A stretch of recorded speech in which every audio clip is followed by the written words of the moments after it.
दिखाया जाता है, जहाँ पर ट्रेनिंग ग्राउंड में हमारा वोयू अपने पास मौजूद उस लॉकेट को जमीन पे मार मार के चेक करा था कि क्या इसके अंदर से उसे कोई नोट लिखा हुआ मिलेगा जिसे वो प्रैक्टिस कर सके। पर बहुत ज्यादा ठोकने के बाद भी उसे कुछ मिलता नहीं है, लेकिन अंदर से मिंगलोंग की आवाज आती है, कितना शोर मचा रहे हो। और फिर देखते ही देखते वोयू अपने इनहेरिटेंस स्पेस में पहुंच जाता है, जहाँ पर मंकी किंग की काफी बड़ी जायंट स्टैचू रखी हुई थी। वोयू के एंटर होते ही वहाँ पर जो अंधेरा था, वहाँ की मोमबत्तियां जलकर अंधेरा खत्म कर देती है। वो तो अपने आसपास के एरिया को देखकर हैरान हो ही रहा था कि तभी उसे आवाज सुनाई देती है, जो कि उसे कह रही थी, मूर्ख बालक, तुझे तो मेरे चरण छूकर मुझे प्रणाम करना चाहिए। हजारों सालों से मुझे आज तक ऐसा कोई नहीं मिला जिसे मैंने अपनी इनहेरिटेंस दी हो, लेकिन तू इतना ज्यादा भाग्यशाली है कि तुझे मेरी पावर्स ऑब्टेन करने का मौका मिला। अगर तू मेरा शिष्य बना रहा और मुझे पूछता रहा तो मैं तुझे असीम ताकत प्रदान करता रहूंगा। वॉइस को सुनने के बाद वोयू को तुरंत समझ आ जाता है कि ये किसी मूर्ति के अंतर की आत्मा नहीं है, और वो इस वॉइस के सोर्स को ढूंढते ढूंढते हमारे मिंगलोंग तक पहुंच जाता है,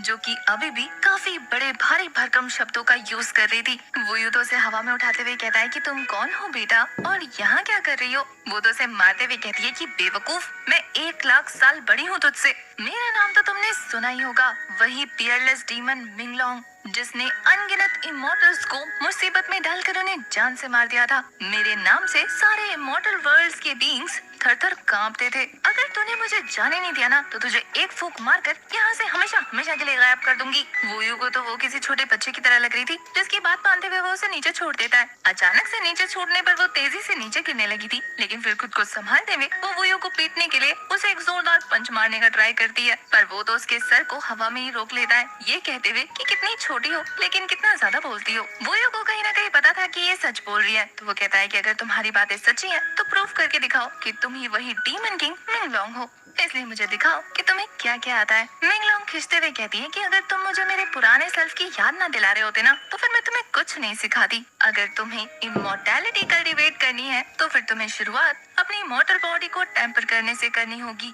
मिंगलोंग के स्टेप बताने के बाद हमारा वोयू उसे धीरे धीरे प्रैक्टिस भी करता जा रहा था, जहाँ वो अपनी प्रैक्टिस के दौरान बीस्ट के साथ फाइट भी करने लगता है ताकि अपनी कैपेबिलिटी चेक कर सके। अपनी मॉडल बॉडी को टेम्पर करने के लिए हमारे वोयू को सबसे पहले अपने फ्लैश को टेम्पर करना था, और फिर सेकंड में तुम्हें अपने टेंडोन्स को रिफाइन करना होगा। उसके बाद बोन्स की बारी आएगी और फिर बारी आएगी उसके इंटरनल ऑर्गन्स की, जिसे उसे स्ट्रेंथन करना होगा। मिंगलोंग बताई जा रही थी और हमारा वोयू प्रैक्टिस किए जा रहा था, जहाँ लगातार बीस्ट के साथ फाइट करते हुए अपनी बॉडी को टेम्पर करते हुए वो सेकंड लेवल पर पहुंच जाता है, जहां अब उसकी वज्र इंडेस्ट्रक्टिबल बॉडी वज्र टेंडोन्स तक पहुंच गई थी। वैसे मिंगलोंग